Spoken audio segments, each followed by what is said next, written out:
నా పుట్టినరోజు సందర్భంగా మా మిత్రులందరూ నన్ను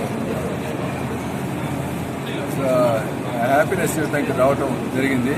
దీంట్లో వచ్చేటప్పటికి ముఖ్యంగా మన వాసవి క్లబ్ నుంచి చాలామంది రావటం జరిగింది. వాళ్ళ వాసవి క్లబ్ ఒపీనియన్ ఎందువల్లంటే నేను దానికి జిల్లా ఇంటర్నేషనల్ ట్రెజరర్గా ఉన్నాను. ఇంటర్నేషనల్ ట్రెజర్ అంటే దాంట్లో వచ్చేటప్పటికి సుమారు 1650 క్లబ్లు ఉన్నాయి.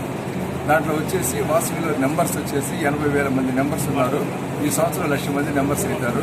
వాళ్ళు వచ్చేటప్పటికి నా పుట్టినరోజు సందర్భంగా వాళ్ళు ఇంటర్నేషనల్ నుంచి ఒక జియో పాస్ చేశారు. వాళ్ళు వచ్చేసేటప్పటికి సర్వీస్ కార్యక్రమం చేయమని చెప్పారు. దాంట్లో సర్వీస్ కార్యక్రమంలో వచ్చేటప్పటికి వాసవి క్లబ్ ప్రతి ఒక్కళ్ళు వచ్చేసి దుప్పట్లు, ఇప్పుడు వచ్చేది చలి రోజులు కాబట్టి ప్రతి ఒక్కరికి దుప్పట్లు ఏర్పాటు చేయమన్నారు. అది దుప్పట్లు 50 నుంచి 100 దుప్పట్ల దాకా ఎవరు చూసినది తగ్గకుండా చేయమన్నారు. అదేవిధంగా వాళ్ళకి రైన్ కోట్స్ కొంతమందికి ఏర్పాటు చేయమన్నారు. రైన్ కోట్స్ వచ్చేటప్పటికి ఈ మన పాలు డిస్ట్రిబ్యూషన్ చేసే వాళ్ళకైతేమి అదేవిధంగా సార్ ఇటువైపు సార్ ఓకే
Single